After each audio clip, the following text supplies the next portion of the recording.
Herkese merhaba. Tata Steel 2026 turnuvasının ikinci turuyla karşınızdayım. Beyazlarda Vladimir Fedoseev, siyahlarda ise Vincent Keymer. Hazırsanız oyuna başlayalım. D4, at F6, C4, E6, at C3, fil B4, Nimzo Hint savunması, vezir C2, atı destekledi. Fil alır C3 yapılırsa piyon yapısını bozmadan alışı vezirle yapabilir. Kısa rok şah güvenliğini sağlıyor. At F3, C5. Merkez D4 piyonla hücum ediyor. Fakat filin geri dönüş yolunu kapatıyor. D alır C5. D dikeyini açıyor. Fil alır C5 ile de piyon alınabilir ama Keymer filiyle tekrar oynayarak tempo kaybetmek istemiyor. At A6. C5'i atla almak istedi. G3. G2 karesinde fili için yer açıyor. At alır C5. Verdiği piyonu geri alıyor. Fil G2. Fianchetto yapısını oluşturdu ve Rock'u hazırladı. At C4. Açmazdaki C3 atına olan baskıyı artırıyor. Fil D2. Açmazdan çıkıyor. Normal şartlarda fil çifti avantajı kolay kolay rakibe bırakılmaz ama E4'e gelen at çok fazla tempo kaybetti. Fil ise sadece bir tempo harcadı. At alır D2. At alır D2. Fil çifti avantajı Keymer'de kalırken Fedoseev'de gelişimde önde. A6 atın B5'e gelmesini engelliyor. Kısa rok şah güvenliğini sağlarken kaleler arasındaki bağlantıyı kuruyor.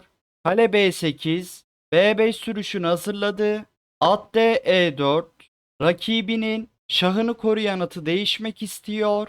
At E8 at C7 karesinden oyuna girebilir. C5 bu hamleyle birlikte D7 piyonu geride kalmış piyon olarak kalırken B6'ya ve D6'ya alet yerleştirme fikirleri ortaya çıkabilir. F5 ile atı kovup C5'i düşürmek isterse A3 ile Fedoseev'de Keymer'in filini ister. Vezir C7, ver C5'i, kale AC1, kalesini yer açık C dikeyinden aktifleştiriyor ve C5'i destekliyor. Fil alır C5 ile piyon alınırsa at A4 ile fil açmazı alınarak verilen piyon geri alınacak. F5 C5'i koruyan atı istedi. Vezir B3 karşı saldırıya geçiyor. At karşılığında fili istiyor. Fil alır C3 yapılırsa at alır C3 ile at istekten çıkar. Fil A5 at D2 vezir alır C5 yapılırsa C3 atını açarak vezire saldırılar gündeme gelebilir. Bu konumda en etkili hamle B5 hamlesiydi. B5 vezir kanadından alan kazanır ve rakibini geçerken alma yapmaya kışkırtarak C5 piyonunu ortadan kaldırmak isterdi. Nerede kalmıştık? At D2 B6 C5'e hücum başlattı. C5'i ortadan kaldırmak istiyor. At D5 çift ünlem. Vezir D8 yapılırsa at C4 ile Fedoseev baskısını artırır. A5'teki fili ister. B dikeyindeki açması kullanarak fili alabilir. E alır D5. Fedayı kabul ediyor.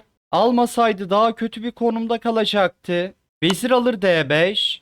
Şah çekerek D5'i aldı. Kale F7. C alır B6. Açarak vezire saldırıyor. B6'ya gelen piyon vezirle filin bağlantısını kesti. Vezir D8'e kaçarsa A5 karesindeki fil boşta kalacak. Vezir alır B6. B6'yı alarak vezir istekten çıkıyor ve fili korumaya devam ediyor. At C4. Çatal atıyor. Vezire ve file saldırdı. Keymer burada veziri kaçarsa örneğin vezir F6. At alır A5. Fedoseev bir piyon önde ve rakibinin A ve D dikeylerinin ayrık piyonları var. Bu konumda kale alır B2 de yapılamıyor. Kale C8 karesindeki filin savunmasına bağlı. Nerede kalmıştık? At C4, fil B7, karşı saldırıya geçti, veziri istedi. Daha demin gösterdiğim varyantta kale bu filin savunmasına bağlı kalıyordu. At alır B6, fil alır D5, at alır D5. Vezirler değişildi. Kale filin savunmasına bağlı değil. Artık B2'yi alabilir. Kale alır B2. Materyal sayısı eşit olmasına rağmen pozisyonlar tamamen farklı hikayeler anlatıyor. Fedoseyev'in taşları uyum içinde çalışırken Keymer'in taşlarında ciddi bir koordinasyon eksikliği var. Adeta taşlar tahtaya rastgele dağıtılmış gibi. Kale C5, ver fili, A2 piyonu boşta gibi dursa da kale alır A2 yapılırsa, at E7, kale alır E7 yapılırsa, fil D5, şah kale çatalı atar, şah F8, fil D5, kale B2, fil alır F7. Fedoseev kalite öne geçerdi. Kaldığımız yerden oyuna devam edelim. Kale C5, kale B5, gel kaleleri değişelim. Kale FC1, C dikeyindeki kontrolünü bırakmıyor. At D6, E3. E piyonuna gelebilecek baskıları engellerken F4 kontrolünü artırdı. Fil D8, kale filin savunmasına bağlıydı. Kaleyi özgürleştirdi. Kale alır B5, rakibinin aktif kalesini değişiyor.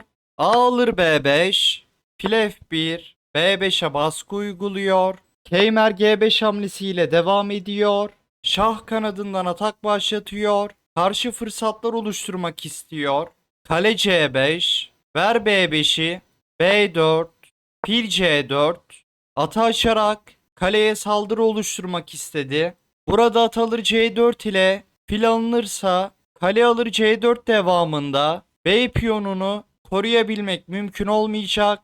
Şah G7, filin açmaz oluşturmasını engelledi. Fil B3, fili istekten çıkarırken rakibinin B piyonunu bloke ediyor. Kale F8, kalesini açarak saldırılardan çıkartıyor. At alır B4, Fedoseev bir piyon öne geçiyor ve A dikeyinde geçer piyon oluşturuyor. F4, Fedoseev'in şah kanadı piyonlarını parçalamak istiyor. Kale D5, ver atı, fil E7, Fedoseev'e fırsat verirse Keymer F alır E3 ile rakibinin piyon yapısını bozacak.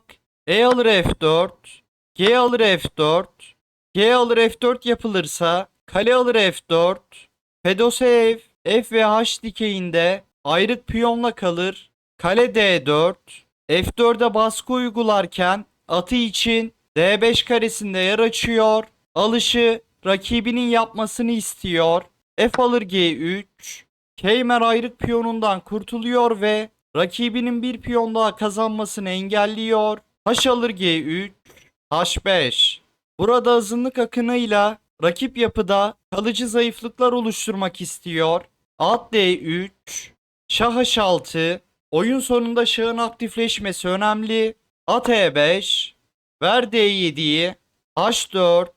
G alır H4 de yapılabilir ama piyonlar yan yanayken daha güçlü.